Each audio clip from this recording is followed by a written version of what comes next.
Every time our athletes walk into this weight room, they're going to be pushed to the max. Let's go!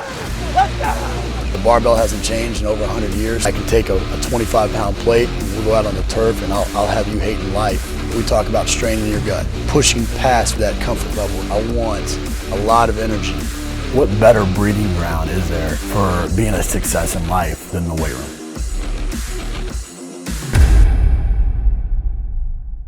Hey guys, welcome back to Iron Game Chalk Talk. I'm your host, Ron McKeefer, and this is episode number 313. I want to thank you guys for listening each week.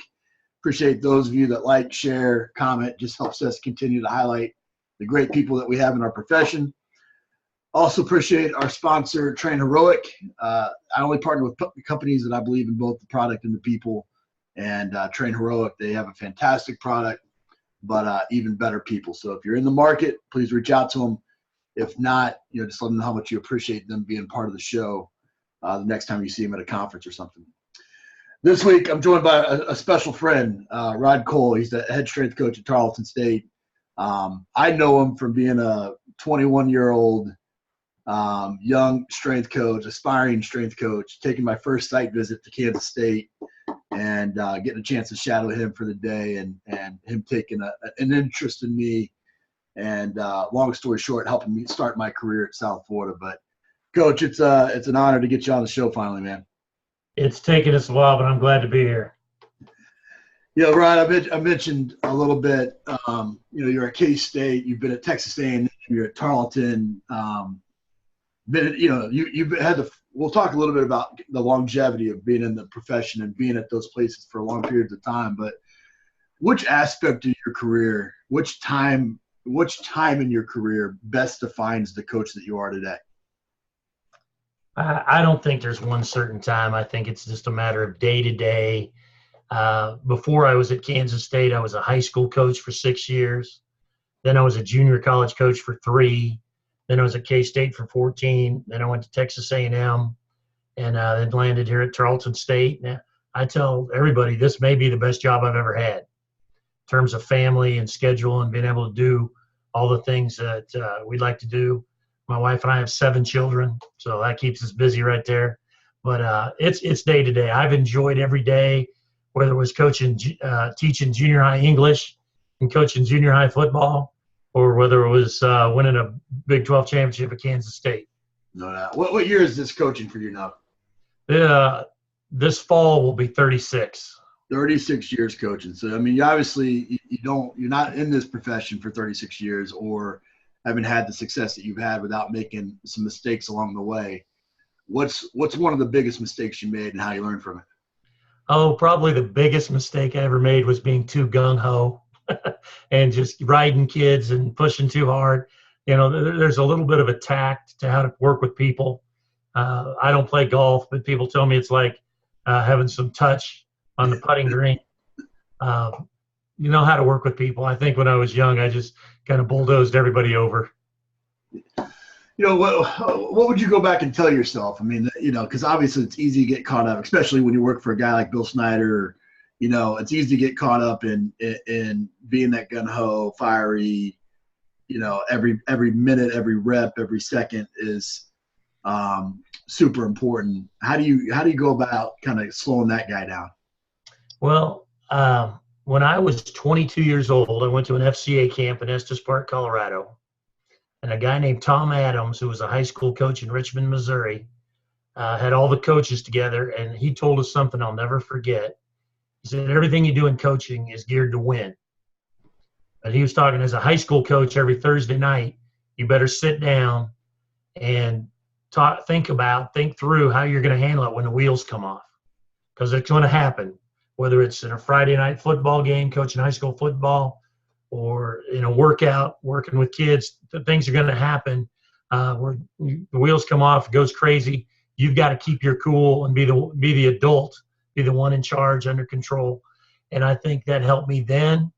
And many times in the last 36 years, I've remembered that advice and cooled off a little bit and thought through things and kept my composure. Yeah, that's excellent advice. You've ran a program, you've had a pretty good sized staff everywhere you've been for the most part, but program organization and just just collective.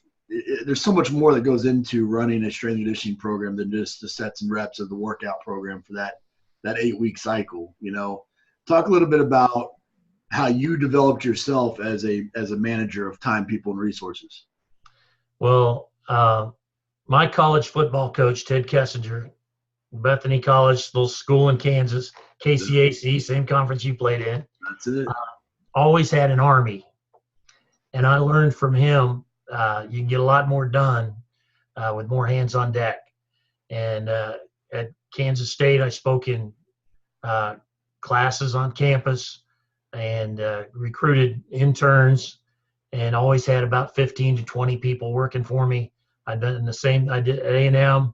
I had about 12 or 15 when I was there. And here at Tarleton during the school year, I'll have 20 in the fall, 20 in the spring.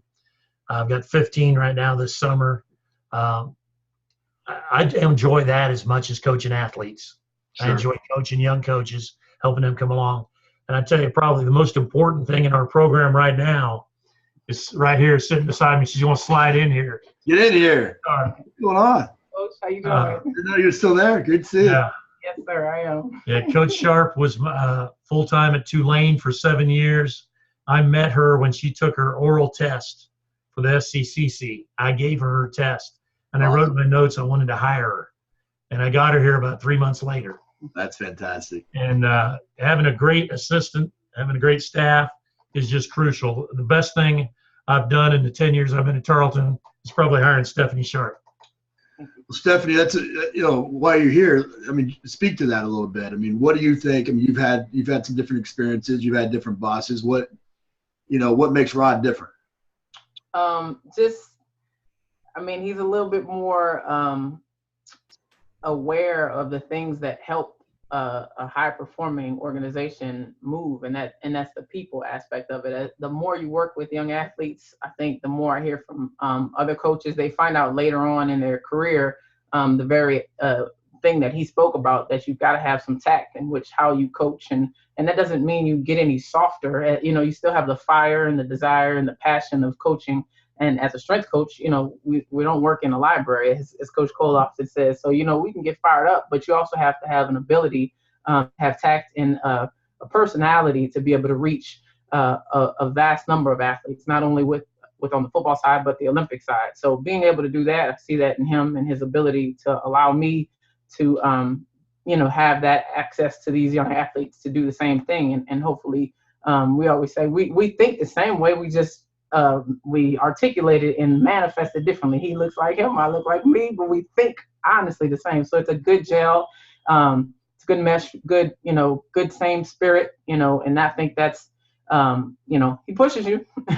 So it's not a pushover by any means. He's a pushing director, and that's often, once you realize that someone trusts you and entrusts you with a certain amount of, time and pours time and effort into you, you have no other choice really but to kind of step up to the level of expectation and set that same standard for how you do things, if you don't already have that standard set for yourself. And then it just kind of pours off into the rest of the staff. They understand the level of expertise is needed to help guide young people. At the same time, the level of tact, but the level of education and experience is just, it's a no-brainer right here with this man.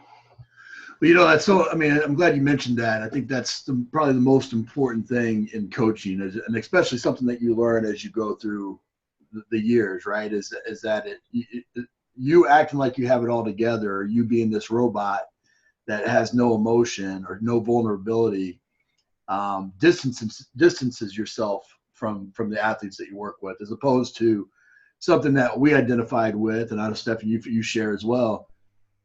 You've included your faith as part of your coaching. You've included your family as part of coaching, and you've allowed your athletes to see the human side of Rod Cole, throughout. Talk a little bit about how you've made that, because it's not an easy thing to do, especially when you're a young coach either.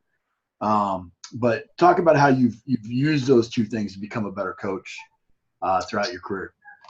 Well, I've just had some tremendous opportunities everywhere I've coached. I've been encouraged to speak to the kids about my faith, about being real, about being a person.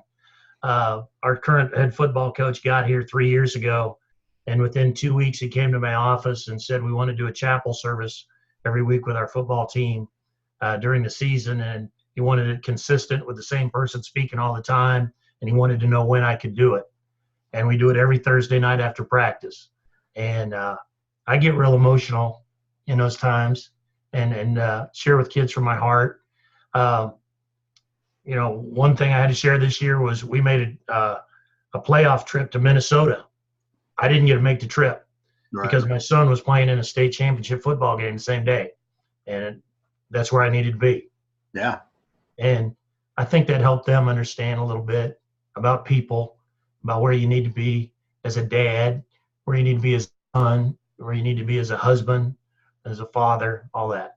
So, yeah, I think people confuse sometimes being this family man or skipping a football game to be whatever reason, to be to be with your family, or vulnerability in any way, sharing about your losses or your trials and tribulations is weakness. But I mean, I know especially looking at and taking our faith in consideration. I mean, Jesus was anything but weak, Exactly. And I think we find strength in your faith, but whether or not you're spiritual or not, I think you find strength in not being that robot and sharing from your heart each and every day. And I know that's something that I took from you, even watching you that one day way back when, that I've made sure to include in my career as well. You mentioned you were at, I think, K-State for 14 years. I think you've been Tarleton, what, 10, 11? 10 years now. I mean, that's a little bit of luck, right? It's a little bit of luck to be at those places for right that. place at the right time. There's a lot of skill involved in that as well. What's the secret, or what's maybe 2 or 3 tactical things that you've done to kind of embed yourself outside of just hitching yourself to the right wagon? Yeah. I went to Kansas State, and they were the losingest program in the history of college football. And then I got there and we went to 11 bowl games in a row. I told everybody they just didn't hire me quick enough. But that's not the case. I learned a lot from working with Bill Snyder about consistency. And I think that's the biggest thing a head coach wants to see. You want to be at a high level consistently every day. That's what I want from our players. That's what I ask of them, is high level every day, being consistent. We don't have time for bad days. We don't have time for a roller coaster. We want to be consistently at a high level. And that doesn't mean you're not going to have bad days, but you got to minimize them and participate, bring your A game every day. And I think that's probably the biggest thing. When I came to Tarleton, they'd had a strength coach for 4 years. And I came in and I talked to the athletic director, and the only thing we talked about was having a Division I strength program at a Division II school. And that's our goal. And he and I still meet every week on Wednesdays at 9:30 in the morning, and we still talk about the same thing. We're consistent. That's what we're doing every day. We're working to be at a high level. Well, I think that's a great tactical example right there of how you've gone above and beyond to make sure that you have a weekly meeting with the AD, not the associate AD, not the assistant AD, but a weekly meeting with the AD to talk about your department. What's something that maybe, that young strength coach that's at Bowling Green or wherever, that maybe doesn't have the clout to kind of pull that off with the AD, but what's maybe 1 or 2 tactical things that they can be doing to broaden themselves beyond just linking to the football coach? Well, when I came in to Tarleton, there were no meetings with the AD. Every quarter, I would type up a report and schedule a meeting with him and go through the report. And then he started realizing, this guy's taking this thing seriously. And then we went from every quarter to every month. Now we're at every week, and we meet every week. And he's always asking me, what do we need next? What's the next step? Because he knows I've got a plan in place. Right. I've got a list, things we want to do. We want to create another graduate assistant position first. We've put everything in place to possibly move up to Division I, be an FCS football school. And at that point, we need to add another full-time assistant. Right. He's constantly asking me to compare to other schools in FCS. What do they have? What do we have? What are we going to need to get there? That kind of thing. Yeah, it's so important to have that regular dialogue. I got to a point where I wouldn't take a job unless the AD was going to work out with us. I don't care if it was 2 days a week, but they had to come in and get 2 days a week of working out. And one of our assistants and our interns and our GAs, they would personal train the AD, but we would make sure that, if there was a broken piece of equipment in the weight room, we'd make sure that was in the workout that day and have to skip past it or something, But that regular dialogue, I think, is what's the takeaway message there, and I think that's fantastic. Absolutely. You've been in the field 36 years. This field has evolved quite a bit in 36 years, and the pay has gone tremendously. Has exploded in that time. But outside of maybe tactical strength and conditioning, I don't know if the field has really evolved too much in the 25 years that I've been in it. I think. Where do you see this field going, or where do you see the opportunity for the next 20 years in strength and conditioning? I just see it as being limitless. I mean, if you'd have told me 20 years ago that we'd have a paperless weight room, I wouldn't even know what you're talking about. Right.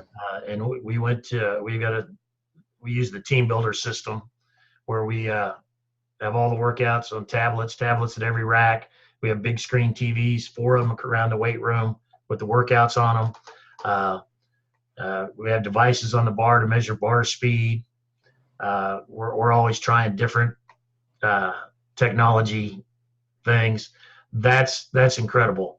I tell my interns, I said, when I was their age, 1988, I was a high school coach.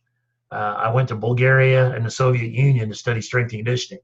Yeah. I said, they can now get on the internet and learn everything I learned in a couple of hours and not have to fly all over the world.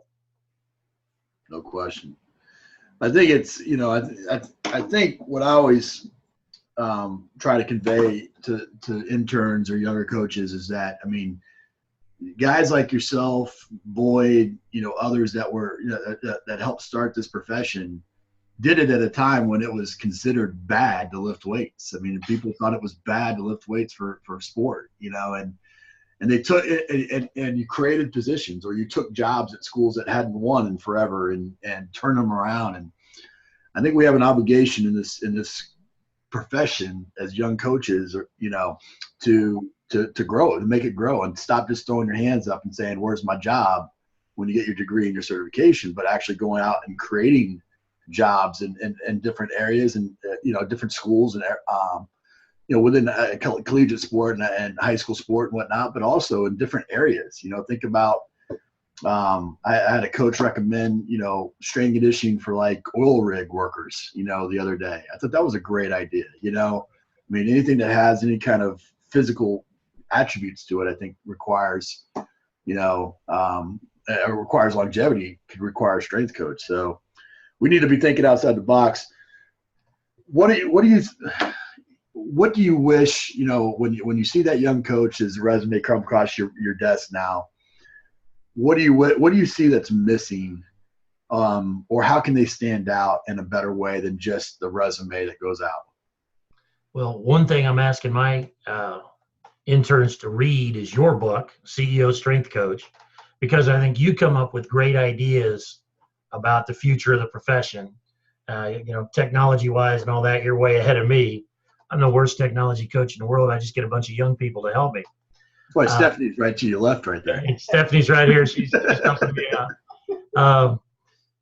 And then the other book is a book that just came out, The Golden Age of Strength and Conditioning. Yeah. Talks about 32 strength coaches that were either at the NFL level or the college level in the 80s. And I want my young people to read that book and understand what it went into this profession 30 years ago, 40 years ago, so that they have an understanding of where it came from and where it's going. I think if you want to look where it's going, you also got to look where it's come from. There's no question. And, high school level, the college level, the pro level, the private sector. Here in Texas, you could make a lot of money being a strength and conditioning coach for rodeo, for cowboys, that kind of thing.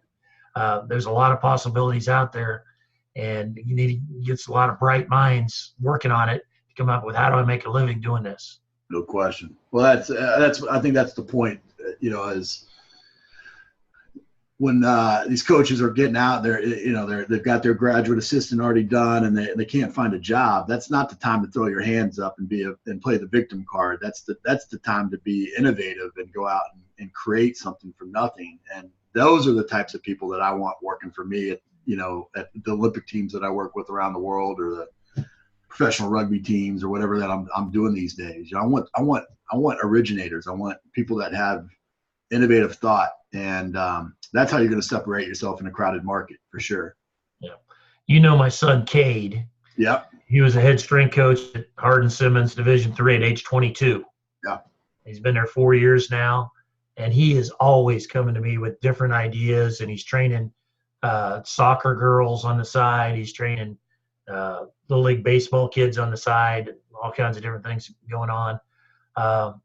That's what you have to do.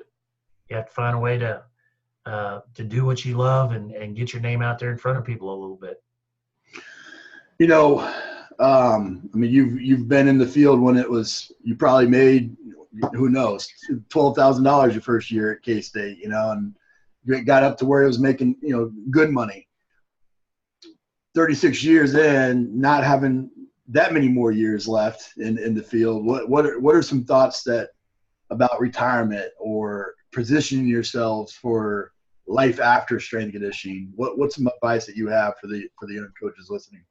Well, I always thought I would become an athletic director about age 50.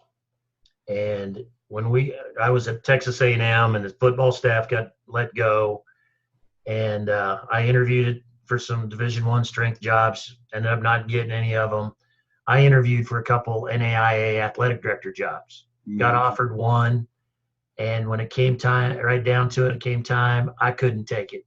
And I hung in there and waited it out and came to Tarleton. And Tarleton fits me. I'm an assistant athletic director. I may do more in administration, but, I look at, there's 8 to 10 years maybe till I retire. I may go into administration. I may keep doing what I'm doing, but I've told my staff, I don't want every year to look the same. I want to grow and change every year, and change my tactics as we go and get better every year in what I'm doing. Absolutely. Well, man, we end the show with some resources here. Give us the best piece of coaching advice you ever received. Best piece of coaching advice I've ever received. Well, other than the words I shared earlier from Tom Adams, Yep. The FCA, junior high coach. I was talking with a junior high coach one time, and he looked at me and he said, the most important thing I do, these kids think they love the sport. My job is to make sure when the season's over, they know they love the sport. And that's what I think about with college kids. These kids are coming in, they think they want to play college football. It's my job to make their college football experience everything it can be. And that doesn't mean I'm going to be soft on them. I tell their parents on recruiting visits, you're going to get phone calls. Coach Cole is crazy. But all our madness, there's a method to our madness in what we're doing. And I'm going to treat your kid just like I treated my son when he played here at Tarleton.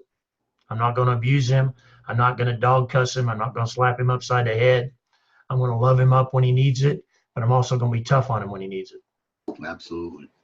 You mentioned a couple books already. What's maybe an app or a website that you recommend? I am not an app and website guy, and you probably know that.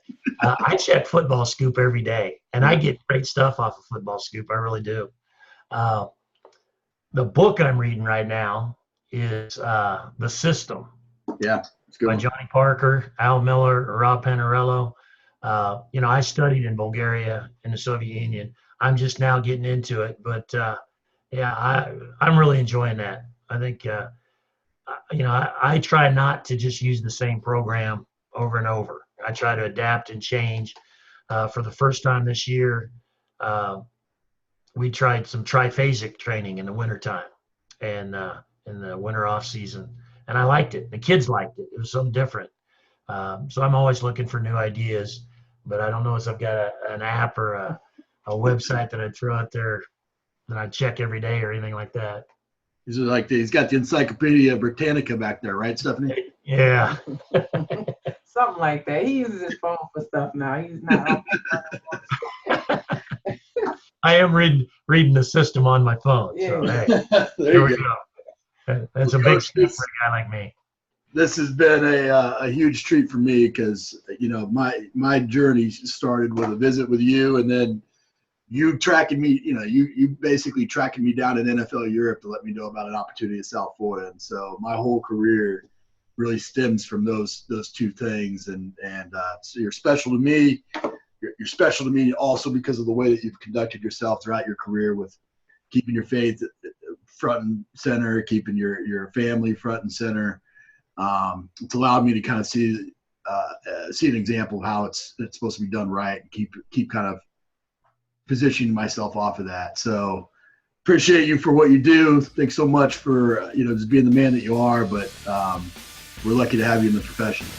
I appreciate that, and it took us long enough, but we finally got it done here, didn't we? Absolutely.